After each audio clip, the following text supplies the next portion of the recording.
Meu amigo, deixa eu dizer uma coisa para vocês. Vou começar mostrando um vídeo rápido aqui, onde você aparece com Luiz Inácio Lula da Silva.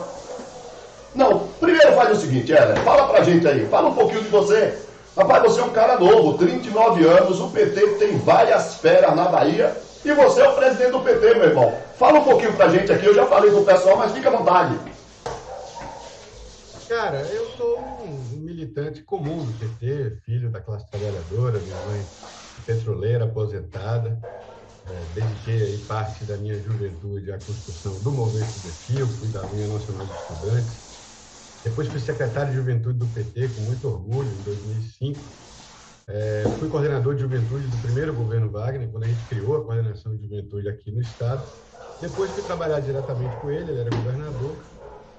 Fui para o gabinete, acompanhei ele em Brasília, no Ministério da Defesa, na Casa Civil, na Presidência da República e, desde 2019, fui eleito presidente do PT da Bahia, que muito me honra, muito me orgulha estar cumprindo essa tarefa na direção estadual enquanto presidente do Partido dos Trabalhadores e das Trabalhadoras na Bahia.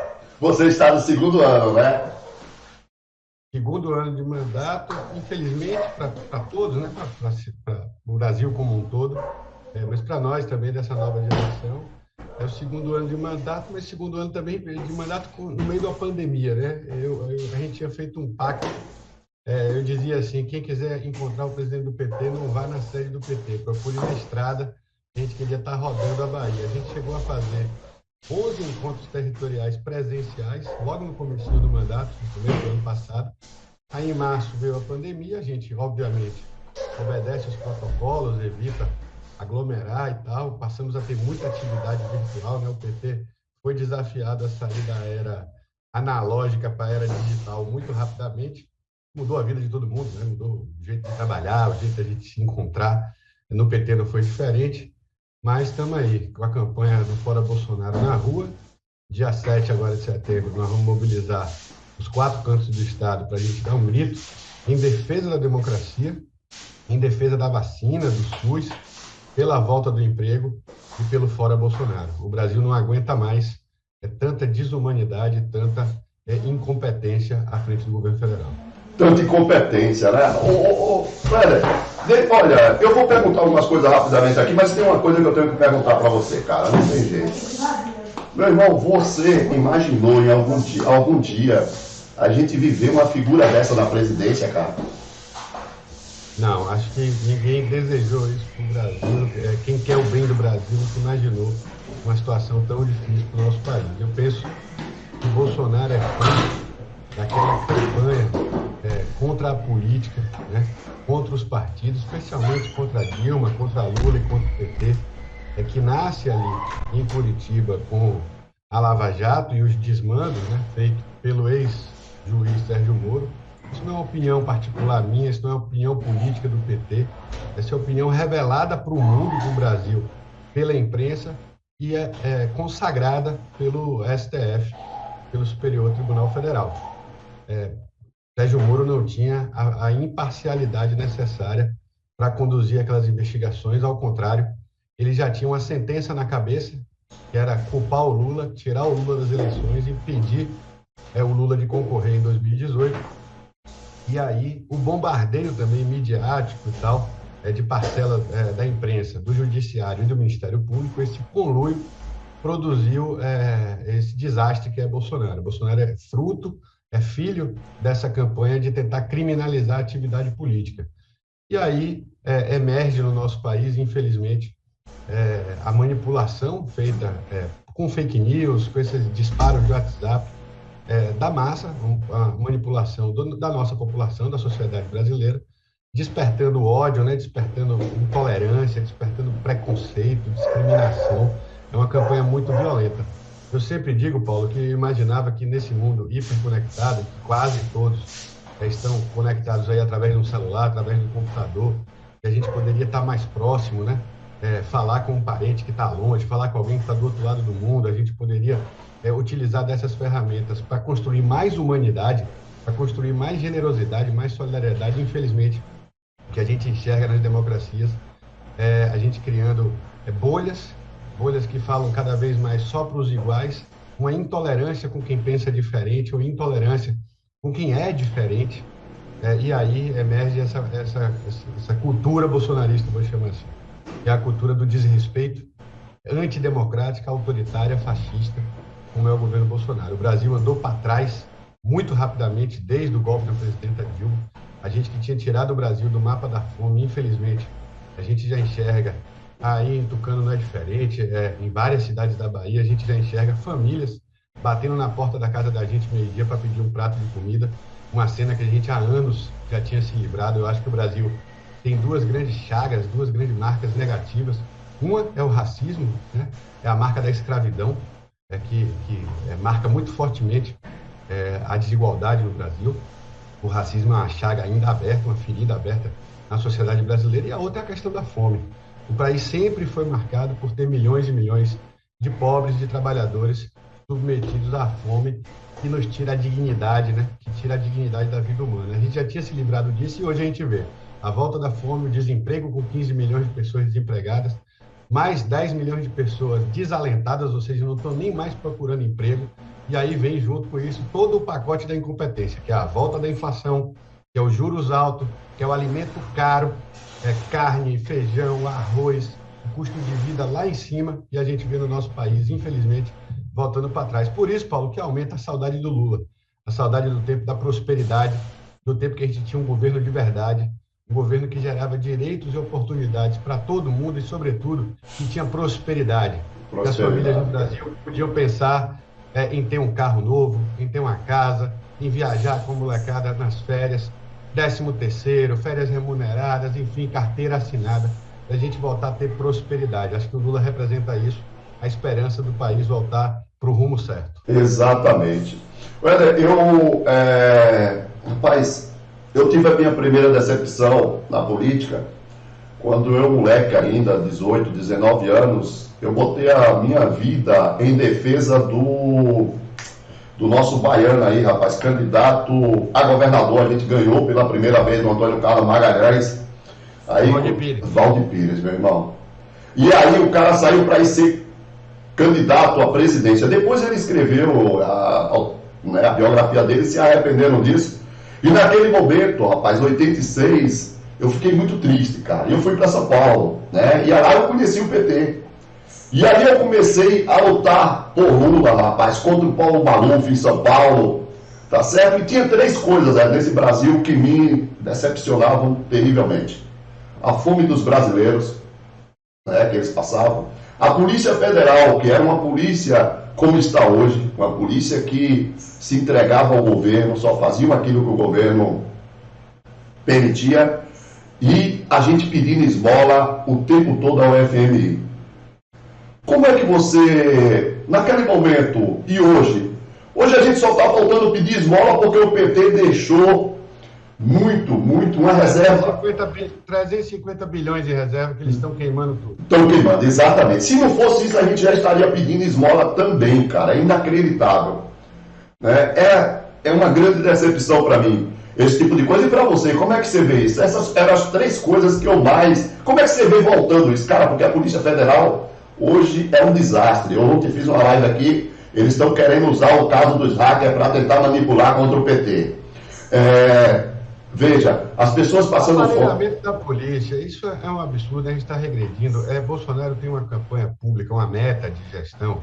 Ele é um cara que não gosta de trabalhar, nunca gostou de trabalhar, se manteve no palanque, se mantém em campanha, porque ele não sabe e não gosta de trabalhar. Então, ele inaugura a obra feita pelos nossos governos, construída pelos nossos governos, e passa o dia inteiro fazendo essas motociatas, campanha política, campanha aberta o tempo inteiro, o TSE. A gente já vem alertando o TSE dos abusos cometidos por Bolsonaro na campanha de 2018. Para nós, não houve justiça naquela eleição, houve uma grande manipulação da eleição de 2018, e é absurdo a campanha aberta que ele faz de dentro do Palácio do Planalto, de dentro do Palácio da Alvorada, aparelhando o Estado para fazer campanha. Então, ele tem um propósito de destruir as instituições republicanas, de destruir as instituições da democracia. Então, ele ataca o Congresso Nacional sempre que pode, ataca os tribunais de justiça, ataca a imprensa e faz isso que está fazendo com a Polícia Federal. A Polícia Federal deixa de ser um aparelho de Estado para ser um aparelho de governo.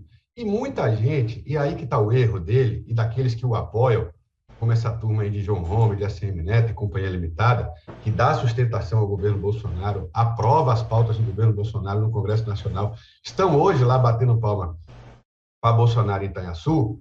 Essa turma aí se esquece que o povo não é bobo, que o povo não é besta. O povo enxerga e sabe quem está fazendo oposição a esse governo da inflação, do aumento dos alimentos, do desemprego, da morte na pandemia. Nós vamos chegar a 600 mil mortes no Brasil. A economia, Paulo, a gente recupera. O país é um país muito grande. E a gente sabe como fazer, já fizemos nos governos do PT, de Lula, de Dilma, e a gente sabe como voltar o Brasil a crescer. Mas, infelizmente, aqueles que perderam uma mãe, um pai, um filho, um sobrinho, um colega, isso a gente não vai poder trazer de volta. Então, a campanha de Bolsonaro, muita gente se apercebe disso, eles tratam o povo como besta, mas o povo sabe. O povo sabe quem faz oposição e quem está dando sustentação. Isso será cobrado das eleições do ano que vem. Então, já tem muita gente decepcionada ou arrependida do apoio ou da esperança que teve em Bolsonaro. Porque é isso que você falou. Muita gente votou achando que estava votando em alguém que verdadeiramente ia combater a corrupção. E o que a gente vê é que a Lava Jato foi uma fraude, a maior farsa política e jurídica da história do país, uma operação só para impedir o presidente Lula de ser candidato. E eu pergunto ao ex-juiz Sérgio Moro e aos seus supostos apoiadores, quem vai devolver os 580 dias que o Lula ficou preso? Quem vai devolver o Lula preso sem poder ir no enterro do irmão, sem poder ir no enterro do neto? Então, a injustiça que a gente reparou um pouquinho agora com o STF, mas que a gente não vai conseguir reparar por completo. Então, tem muita gente decepcionada que achava que estava votando num presidente que ia combater a corrupção e vê isso que você falou. Ele aparelhando a Polícia Federal para proteger os supostos crimes de seus filhos. É mansão de 7 milhões para um, é mansão de 3 milhões para outro, é negócio da Assembleia de rachadinha na Assembleia, de rachadinha no gabinete da Câmara, enfim. Ele aparelha a Polícia Federal para perseguir os adversários e para proteger os seus filhos. Como tem muita gente decepcionada, Paulo, que achava que estava votando em alguém cristão de verdade. Alguém que se guiaria pelos valores e pelos ensinamentos de Cristo. E Cristo é solidariedade, Cristo é amor, Cristo é compaixão. E tem tudo ali, menos isso em Bolsonaro. Ele foi incapaz de visitar um hospital sequer no meio da pandemia. Ao contrário, ele imitou alguém com falta de ar, fez gracinha com a morte dos outros, apostou na imunidade de rebanho, ou seja, contamina todo mundo e salve-se quem puder. Contamina o povo brasileiro inteiro, atrasou vacina, o Ministério da Saúde montou esquema de propina na compra da vacina. Então, é uma política, por isso que nós consideramos genocida, por isso que nós estamos falando que é uma política de morte, porque ele não tem apreço, não tem apego à vida humana nem à vida do povo brasileiro. Então, não há nada dos ensinamentos de Cristo ali, ao contrário, ali só há violência, só há ódio, só há intolerância, desrespeito e perseguição. O Brasil é maior do que isso.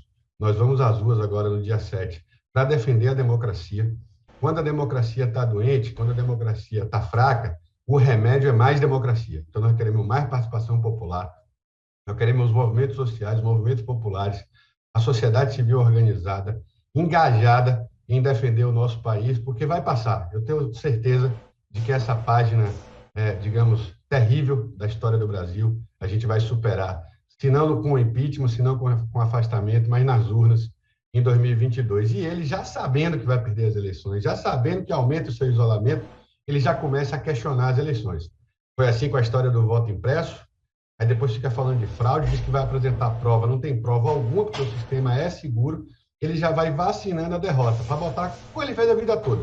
Não trabalha, não faz nada e bota a culpa nos outros. E bota o resumo de Bolsonaro. Sem dúvida, sem dúvida.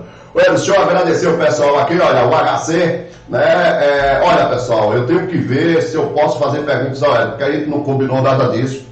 Eu só vou fazer. Né? Porque assim, o pessoal está perguntando algumas coisas aqui. E da Maria da Holanda, e da Maria Ida, você repete a sua pergunta que eu faço para ele. Quero agradecer o Valder Pampinho, né, Heraldo Pereira Bispo, tá certo, o HC, Maria Alice, né, Liandros, parceira do canal, todos vocês. Nós estamos aqui conversando com o presidente, né, do PT Bahia. Deixa eu trazer um vídeo rapidamente aqui de um cara. Esse cara é o vamos dizer assim, é aquilo que a nossa luta é por ele. A gente já tem que saber aqui. Aliás, eu até tô com vou ser bem honesto, eu tô com um negócio aqui errado, deixa eu mudar. A minha luta aqui é por esse cara, Luiz Inácio Lula da Silva, porque esse cara, ele conseguiu fazer aquilo que eu, mesmo lutando muito, eu tinha minhas dúvidas se a gente iria conseguir fazer no Brasil o que o Lula conseguiu fazer. E graças a Deus. Acho que a gente deu mole.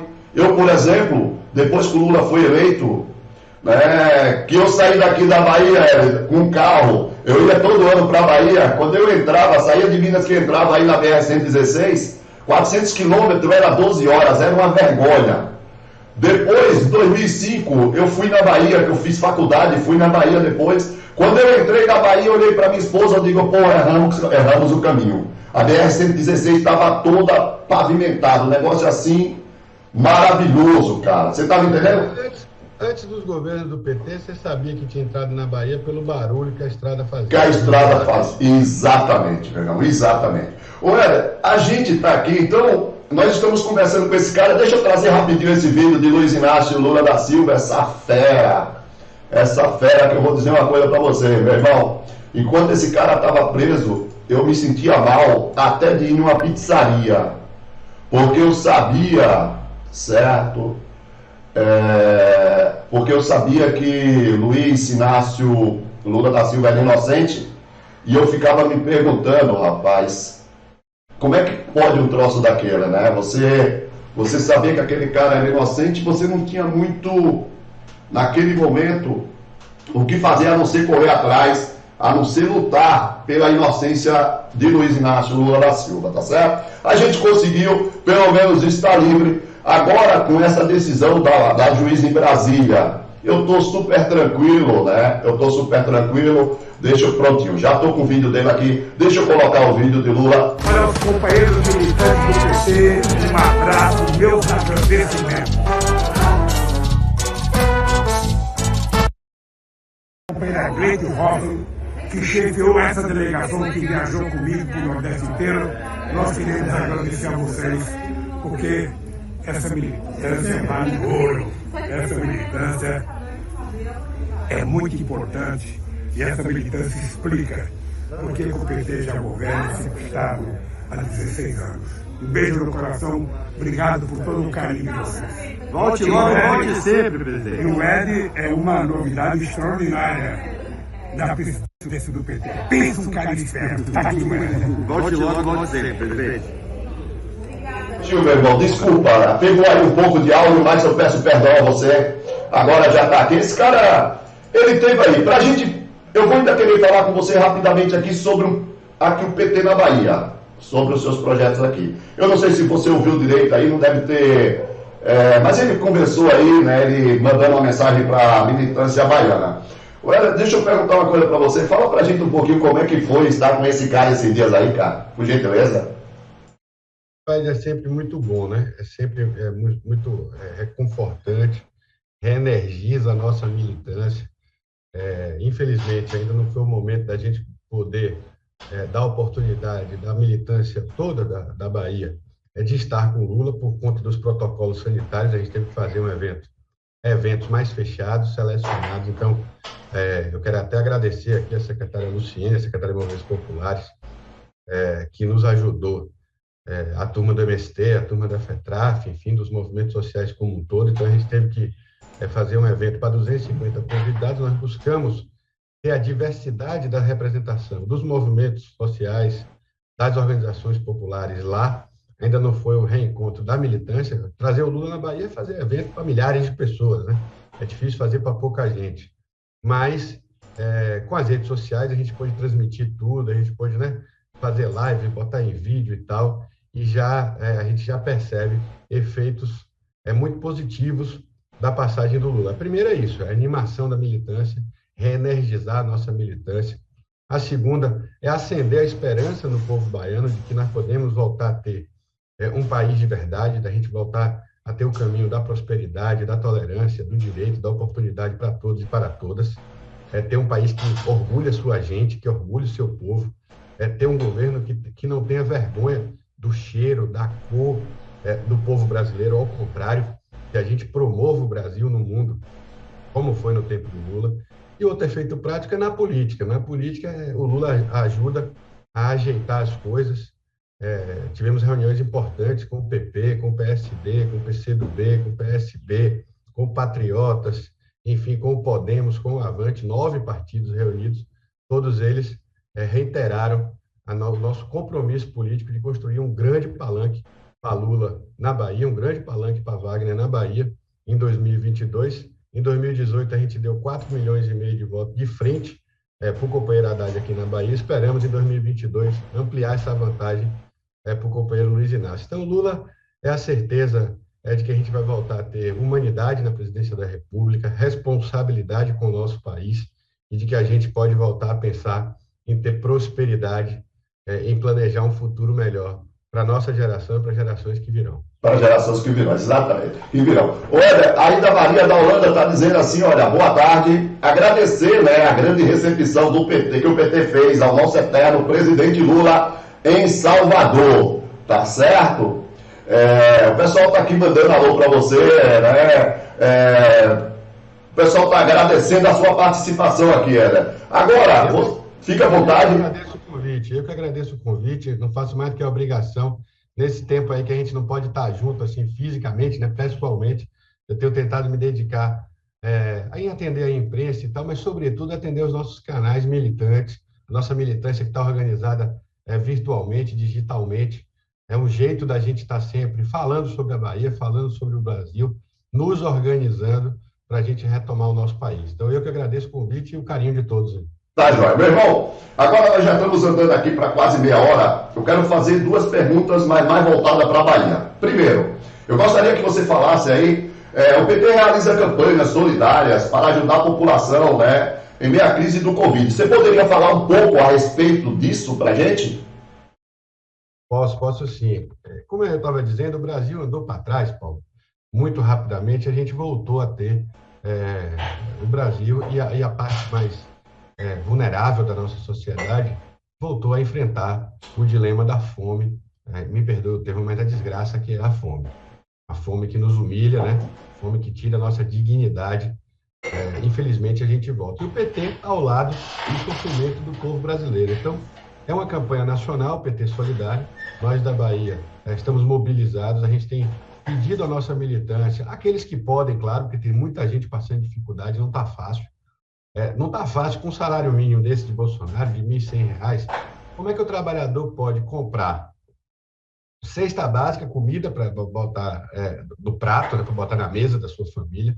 Como é que ele pode ter custo com transporte cada vez pior, seja transporte público, seja para ter dinheiro para combustível, para gasolina, e ainda para colocar menino na escola, e ainda para ter algum espaço de lazer? A vida está muito difícil. Então, nós estamos pedindo à nossa militância que tem condições, que organize, ao lado das igrejas, dos movimentos sociais, da sociedade civil organizada, espaços de acolhimento e que a gente possa doar alimentos a quem tem fome. Quem tem fome tem pressa, quem tem fome não pode esperar as eleições. Então, nós estamos fazendo nossa parte, sendo solidário a, infelizmente, essa dor que o povo brasileiro tem passado. Então, onde a gente pode, a gente tem se articulado com a sociedade, com comerciantes, com pequenos empresários, da gente arrecadar alimento e levar aqueles que estão, infelizmente, sem comida para botar no prato das suas famílias. Maravilha, meu amigo. Agora chegou um momento que eu acho que vai dar uma apertada para você aqui, mas eu tenho que fazer essa pergunta. Seguinte, cara, pré-candidatura de Wagner pelas eleições de 2022. Essa é tranquila, eu sei, mas, cara, eu preciso conversar com você depois um pouquinho sobre o Rui. Fala primeiro sobre essa pré-candidatura do Wagner. Do galego, né? Nós apresentamos com tranquilidade, com maturidade, com a responsabilidade que o nosso partido tem, que vem conduzindo essa aliança na Bahia ao longo desses 15 anos, ano que vem vamos para 16, um governo que nos dá muito orgulho. Há uma Bahia antes e uma Bahia agora com o PT. Nós experimentamos um tempo de liberdade, um tempo de respeito. Qual era a cultura política anterior, Paulo? Era de um grupo só mandar, uma família só mandar, e mandava quem podia, obedecia quem tinha juízo. Então, era um grupo político com chefe, que tinha orgulho de dizer que fazia política com um chicote na mão e o dinheiro na outra, que não respeitava seus adversários, que o governo do Estado ou o governador só atendia os prefeitos aliados, não atendia prefeito de oposição, que tutelava o Ministério Público, tutelava o Judiciário, perseguia a imprensa. É só a gente lembrar o que a companheira Lídice da Mata passou quando foi prefeita de Salvador, e eles estavam no governo, o DEM, o PFL, os Magalhães. Então a gente experimenta uma outra cultura política com a chegada de Wagner e do PT ao governo do Estado, que alia muito investimento importante, investimento estruturante, como a gente chama. Está aí, a gente já citou aqui as estradas, mas eu posso citar as novas universidades, eu posso citar as policlínicas, o projeto da ponte, da FIOL, o metrô de Salvador até Lauro de Freitas, que está indo agora até Cajazeiras, era uma cicatriz aqui na nossa capital, abandonado lá por Embaçaí e Companhia Limitada, e nós conseguimos botar para andar, e fazemos tudo isso sem perder de vista o que é a nossa principal característica, que é o social, que é colocar na agenda do Estado, no orçamento do Estado, setores da sociedade que eram invisíveis à ação pública na Bahia. Eu estou falando aqui dos jovens, das mulheres, dos agricultores familiares. É uma verdadeira revolução que a gente faz no apoio à agricultura familiar no nosso Estado, como é a revolução que a gente faz na regionalização da saúde. Já entregamos 21 policlínicas, vamos chegar a 26, mais de 2.500 postos de saúde, toda a operação da saúde básica, né? E também de média e alta complexidade, 16 novos hospitais regionais ou gerais, é praticamente um hospital novo por ano que o PT entregou na Bahia, e tudo isso leva a atenção, leva o atendimento de saúde à população, mas também movimenta a economia, cria a economia da saúde, daí vem clínicas, laboratórios, enfim, Caboclo não precisa mais ir para Brasília, quem mora no Oeste, ou ir para Aracaju, ou ir para São Paulo, ou vir para Salvador para conseguir um tratamento, para conseguir fazer um exame de média ou alta complexidade. Então, há uma Bahia antes, uma Bahia agora, nós temos muito orgulho disso, e por isso nós apresentamos a pré-candidatura do nosso companheiro, senador Jacques Wagner, dispensa a apresentação, foi nosso primeiro presidente do PT, deputado federal, ministro, um ótimo governador, um excelente governador, e apresentamos a pré-candidatura dele por entender, primeiro, que para nós a principal tarefa é manter o grupo junto, é manter o grupo unido, é um grupo muito forte. Nós vencemos a base aliada do governador Rui Costa, do senador Jacques Wagner, do vice-governador Leão e do senador Otto. Nós vencemos em mais de 300 cidades na Bahia as eleições para prefeito. Então é um grupo muito forte, muito enraizado, que tem muito serviço prestado, e nós queremos manter essa unidade. Então, apresentamos o nome de Wagner por entender que, dentre os nomes colocados, e são todos legítimos, Lídice, Marcelo Nilo, Otto, Leão, todo mundo que se apresentou, tem legitimidade para representar o grupo? Tem.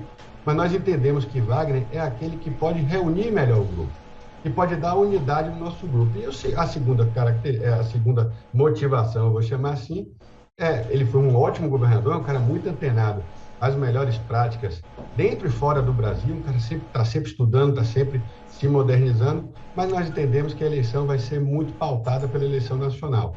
Há essa disputa em torno aí do desgoverno de Bolsonaro, cada vez mais sua reprovação aumenta, como aumenta a saudade de Lula, e as pesquisas já dão o Lula vencendo em primeiro turno. Nós entendemos que a pauta nacional é uma pauta importante que sempre influenciou a política na Bahia, e nós entendemos que Wagner é quem melhor simboliza o projeto de Lula e o projeto de Rui na Bahia. Qual é a cara do projeto de Lula na Bahia? Essa cara é a de Jacques Wagner. Por isso, nós apresentamos essa pré-candidatura com tranquilidade, com maturidade, com muita humildade. Não tem eleição fácil. Nós temos que dialogar muito com o nosso povo, dialogar muito com a sociedade baiana. E a gente fez muita coisa, Paulo, mas o povo quer saber o que a gente ainda pode fazer, o que a gente ainda pode fazer mais e melhor para melhorar a qualidade de vida e a prosperidade do povo baiano. Nós estamos só começando. A Bahia ainda vai dar grandes e novos saltos nos governos do PT. Maravilha. Deixa eu fazer uma pergunta de uma pessoa aqui, aí da Maria. Aí você responde. Eu realmente não tenho muito conhecimento sobre essa pergunta dela, mas eu gostaria que você desse a sua opinião. Para a prefeitura, o PT escolheu a Compa Major Denise, uma fera. Agora vemos que a Compa Vilma Reis está despontando no cenário nacional, internacional. O PT pensa em apoiar a candidatura dela para deputada estadual. Primeiro eu pergunto a você, meu parceiro, eu não conheço a Vilma Reis. Você conhece? A conhece? Conheço e admiro todas duas, tanto Denise Santiago, nossa querida companheira Major Denise, quanto a companheira socióloga Vilma Reis. Eu, enquanto presidente do PT, eu torço muito para que elas topem o desafio de serem candidatas a deputadas. Nós precisamos de mais mulheres na política, Paulo. Deixa eu dar um dado. As prefeituras onde menos morreu gente por Covid são aquelas administradas por mulheres. Verdade, cara. Elas cuidam melhor da gente, elas têm um carinho diferente, um olhar diferente sobre as coisas. E nós temos muita mulher fazendo política na Bahia, graças a Deus no PT, nós temos muita companheira fazendo política, dirigenta, ajudando a construir o nosso partido, orientando a construção do nosso partido, mas infelizmente ainda há, digamos assim, um hiato entre a quantidade de mulheres na política e a quantidade de mulheres nos espaços institucionais de representação. Na nossa bancada estadual, nós temos orgulho das 3 companheiras que são deputadas, Maria, Neuza e Fátima Nunes, mas e na bancada federal a gente não tem ainda companheiras mulheres deputadas federais. Já tivemos Moema, ela se elegeu prefeita e voltou lá para Lauro de Freitas. Nós esperamos, sim, eleger muita deputada federal, eleger muita deputada estadual, e espero que tanto Denise quanto Vilma topem esse desafio e terão, claro, o apoio do nosso partido para disputar as eleições e ocupar uma dessas cadeiras. Nós precisamos de mais mulheres na política, há uma defasagem muito grande da representação feminina. Essa pauta contra a violência, contra o feminicídio, ela é cada vez mais viva na sociedade. O PT já é um instrumento de transformação da luta das mulheres, da luta do feminismo na Bahia e no Brasil, mas nós queremos avançar ainda mais. O PT é comandado por uma mulher, meu irmão. Deixa eu falar uma coisa para você. Chegamos aos nossos 30 minutos. Eu só quero te fazer mais uma pergunta e você fica à vontade aí. Meu irmão, e o Rui, como é que fica, cara? Cara, o governador Rui Costa é um cara de projeto, é um cara fruto desse nosso projeto, foi militante sindicalista, foi no movimento sindical há muito tempo, foi vereador, deputado, secretário e hoje é o governador mais votado da história da Bahia. Nós fizemos uma reunião grande com o presidente Lula, com a presidenta Gleisi e os partidos, como eu lhe contei, estava lá Leão, estava lá Otto, estava lá Davidson, Litz, Pastor Isidório, o companheiro Bacelar, enfim, e nós do PT. E o governador reiterou o que ele tem dito nas entrevistas e nas suas posições políticas. O governador vai trabalhar pela unidade do nosso grupo. Se necessário for que ele seja candidato, o nome dele está à disposição.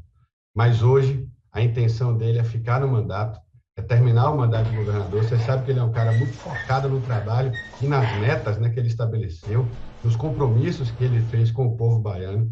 Todo ano o G1 faz um levantamento sobre quais governadores mais cumpriram promessas de campanha, e o governador Rui Costa tem muito orgulho de sempre liderar essa lista. Então, ele é um cara muito focado no trabalho e ele quer terminar o mandato entregando tudo que ele se comprometeu com o povo da Bahia. Não tenho dúvida de dizer que é o melhor governador do Brasil, disparado, o principal contraponto ao modelo que Bolsonaro faz do governo federal. O governo do estado é o contrário daquilo.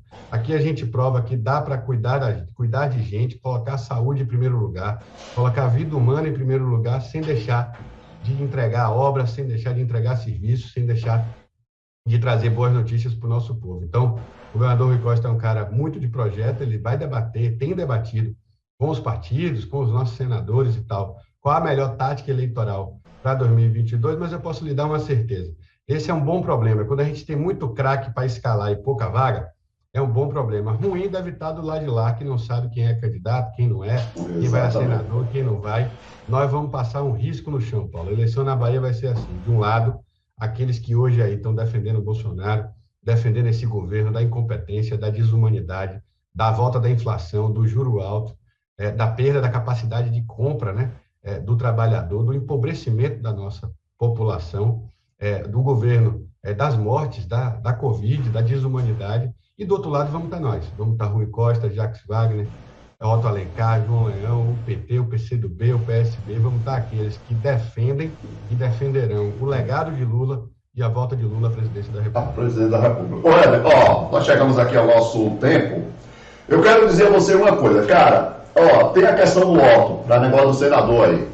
Mas eu, se tivesse a oportunidade de, em algum momento, conversar com o Rui, eu diria o Rui o seguinte: o Rui é um quadro certo se a gente ganhar a presidência no governo Lula.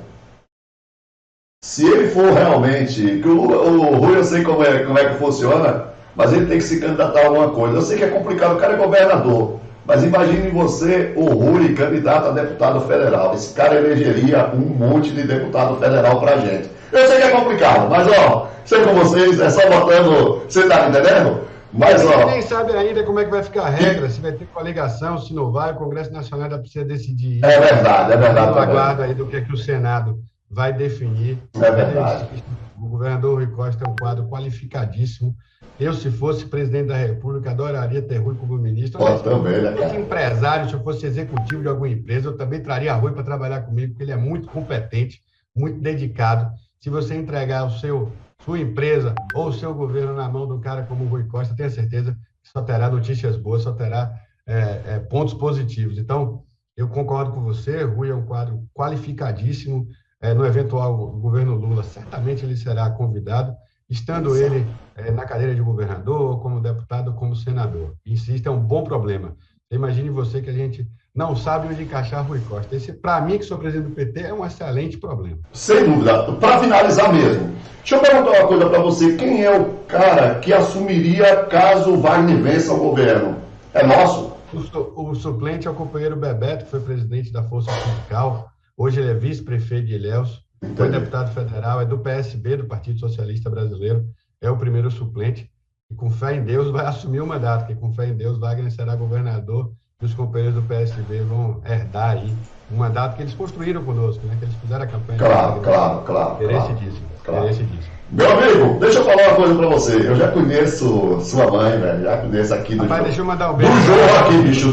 Quando você falar... Um beijo pra dona Iva, você não mandou um beijo pra ela.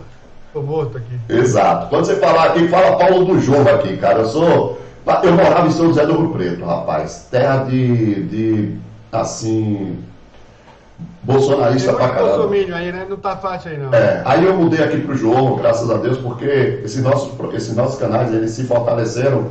Eu sou perito, cara. Eu analisava as armações do Moro, tá certo? Então, eu digo, deixa eu ir pra Bahia, vai que esse cara resolve me prender. Então, deixa eu vazar daqui, que ele tava prendendo um monte de gente. Meu irmão, muito obrigado a você, muito obrigado mesmo. Você, pô, simpatia, muito obrigado a sua irmã, sua mãe, fantástica também. Brigadão. E você tem um canal aberto aqui, bicho. Isso aqui é de luta mesmo por nós. Não tem essa conversa, não. Paulo, obrigado pelo convite. Reiterar aí o beijo para minha mãe, para dona Iva. Dar um abraço a todo mundo do Jorro, de Tucano, da região, a todos que acompanham aqui o seu canal. Parabéns pela iniciativa. Toda militância é bem-vinda.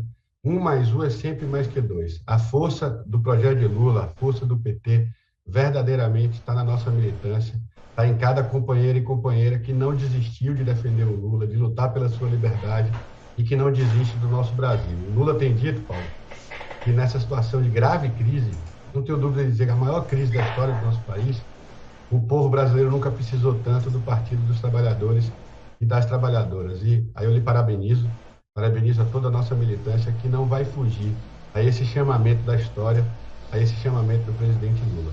Nós não vamos abandonar o Brasil. Essa fase vai passar, nós vamos superar o fascismo, a intolerância, o desrespeito, a perseguição e o Brasil vai voltar a brilhar. Com fé no nosso trabalho, com fé em Deus e na nossa militância. Um abraço, parabéns, viu, meu companheiro? Obrigado, cara. Obrigadão, fique bem.